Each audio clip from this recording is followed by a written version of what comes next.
Hello ladies and gentlemen, welcome back to Nerd here once again, and in today's video I am going to be doing my review for the second episode of Doctor Who Redacted, which did release yesterday at the time of the video going live, but obviously I recorded it the day before, so yeah, I am going to be giving my thoughts on the episode. I wrote down some notes while listening to it, and I've got to say, I really enjoyed it once again, because I really love the human aspect to the story. I love how it deals with the aftermath of a lot of Doctor Who invasions, and I love the cast. So yeah, let's get into my notes and kind of give my feelings towards this episode, because obviously it followed on from that big cliffhanger with Rani, and yeah, it's very interesting on how this episode focuses on another Doctor Who invasion, which is the invasion from the 2007 episode Smith and Jones, which was the debut episode of Series 3. And if you have forgotten what that episode is about, that was where the hospital get transported to space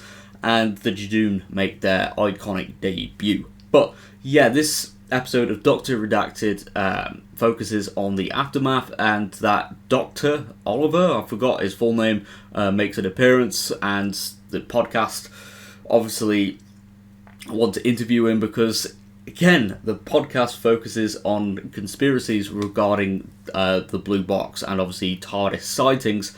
And of course the TARDIS was sighted right by the hospital, which is obviously, you know, transported to and back from the moon. And yeah, I do really enjoy the podcast structure. I did make that very obvious in my previous review for the previous episode, but it is amazing and continues to keep me engaged with the story. Again, I love podcasts, and the fact that this is in a podcast format works really well, and as well has little human segments in between. I love that, I really do. And I did like as well, there's a little hint there towards Yasmin Khan, with the police being at family's house, so whether this is set after the Centenary special or during Doctor Who Flux or something is very intriguing, and I would like to know where in the Doctor Who timeline this is set. But obviously it's early days for this spin-off, so maybe we might get some confirmation later on. So again, a lot of mystery, and I do feel like each episode sets up more mystery, and I'm just like, okay, I want to get some theories going soon, if I'm being completely honest, because I am very invested in the series. But anyway, yeah, I did love the reference to Smith and Jones, and again with the podcast and conspiracy structure, it works really well because we get to deal with the aftermath of these invasions, which we never see. We never get to see what damage the Doctor leaves behind, because obviously there are a lot of people affected by the events of the TV show's episodes, and it's nice to see that picked up in this spin-off. You know, the podcast structure works really well because it's like an interview format as well, and it just adds to these episodes in really nice ways. And again, as I mentioned earlier, I am a fan of the human subplot as well.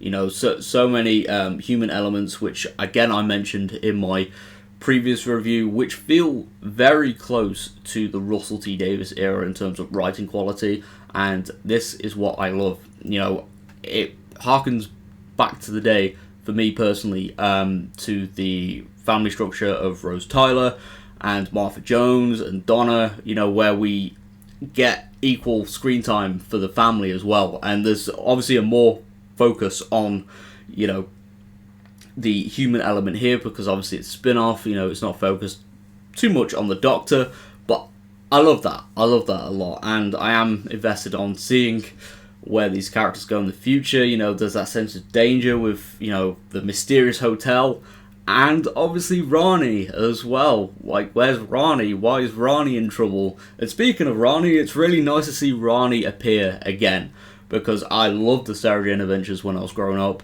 and it's so nice to see, or well, listen to a character return from that show. And it would, you know, be hopeful of me to expect maybe Clyde or Luke to appear, because they, well, Clyde at least was referenced to have disappeared because of this mysterious plot. And speaking of which, everyone who knew the Doctor has disappeared, which is intriguing because I am really invested in how this is going to be resolved. But yeah, overall I did really enjoy this episode. You know, there's not too much going on, you know, it is fairly easy to follow, and that's what I enjoy, you know, podcast structure, and again, you know, the human subplot as well, you know, character development is really, really good, and again, just a massive well done to the cast and crew.